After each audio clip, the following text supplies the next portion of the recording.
Kaya naman, salubungin po natin ang tapang ng kapatid nating mga Muslim, representante from Mindanao, Abdel Saleh.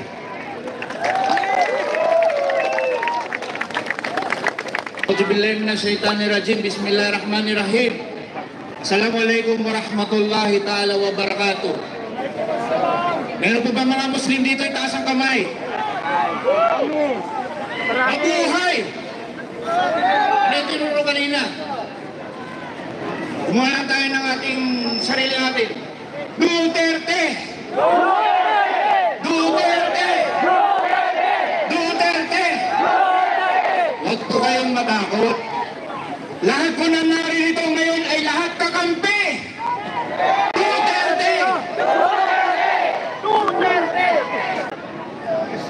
Gabayan po sana ako ni Allah na maipahayag ko ang salubin ng mga Muslim. Kami po ng mga taga Mindanao, partikular sa Marawi City. May mga hinain po kami dahil nung panahon po ni Presidente Duterte ay kami mga Muslim ay nakakalapit po sa kanya. Madali lang po kami makalapit sa kanya para humingi ng tulong, para masabi namin ang aming mga salubin. Pero ngayon, sa panahon ni BBM, hindi o nahihirapan na po kami mga ordinaryong mamamayan na makalapit sa kanya. Tayo po ay naririto para suportahan ang ating Vice Presidente na si Sara Duterte.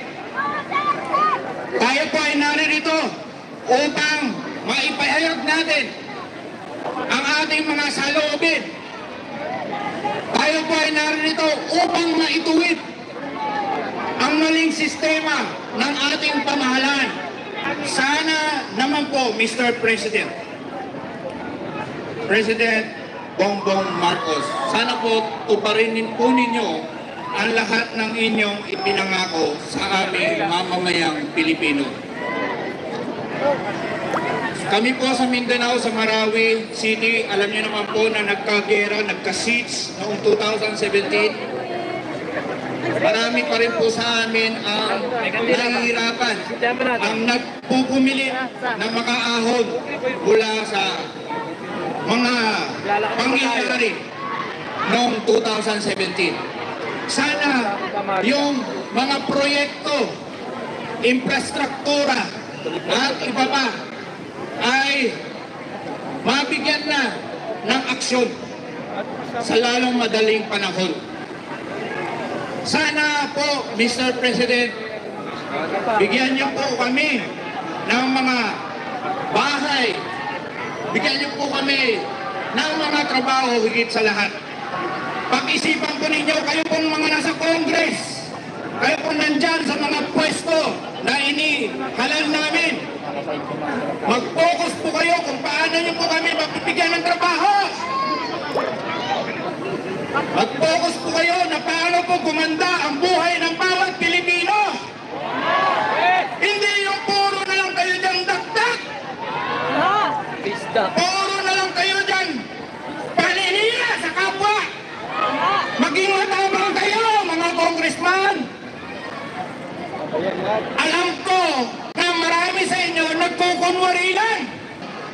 Takot po kayo. Hindi po pwedeng ganyan. Hindi po pwedeng ganyan ang leader. Ang tunay na leader kailangan matapang. Ang tunay na Pilipino ay may dugong matapang. Lumaban tayo ng panahon ng mga Kastila, ng panahon ng mga Hapon, ng panahon ng mga Amerikano. Pero kayo mga nandyan, ano bang inaalala ninyo? Isipin nyo, kami mga mamamayang Pilipino, kami mga nahirapan. Kami mga naririto ngayon na nagsasakripisyo para gumanda ang buhay namin. Tatanungin ko po, mga congressman na nakikinig, mga senador, mga nasa pwesto ngayon, alam ko po na marami sa inyo ang nakikinig.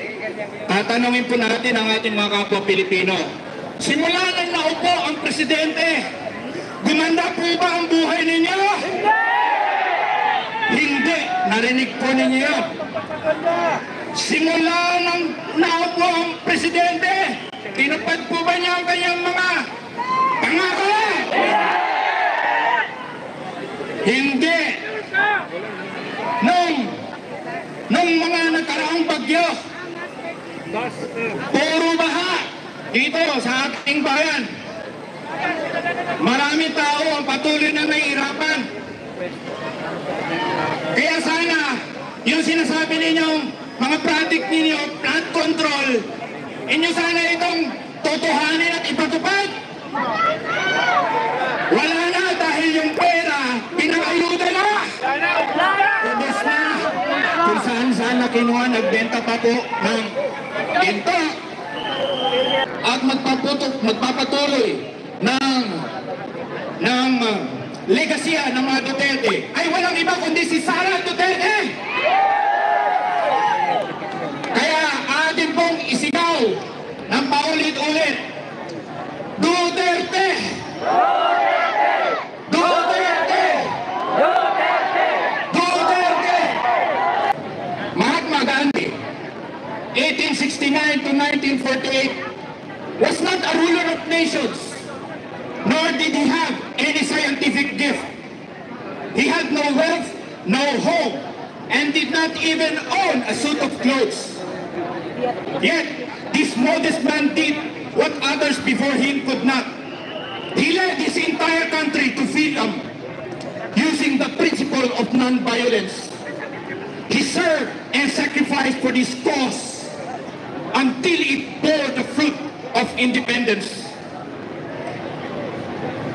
He came by power by inducing over 200 million people to coordinate mind and body in a spirit of harmony for a definite purpose, freedom through non-violence.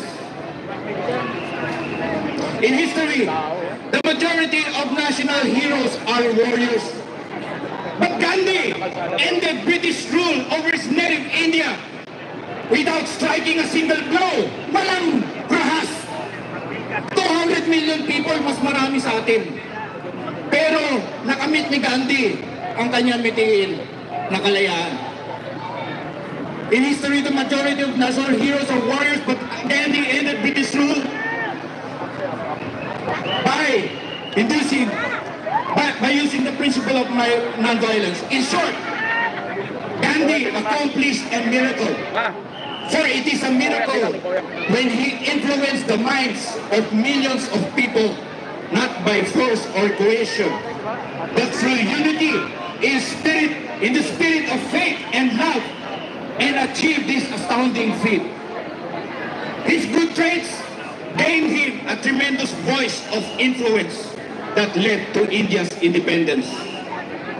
Some observers call him a master politician. Some believe him to be a saint, but to the millions of Hindus, he was their beloved Mahatma, meaning great soul. Duterte! Duterte! Maraming salamat sa kapatid nating mga Muslim. Itsang mag-ingat!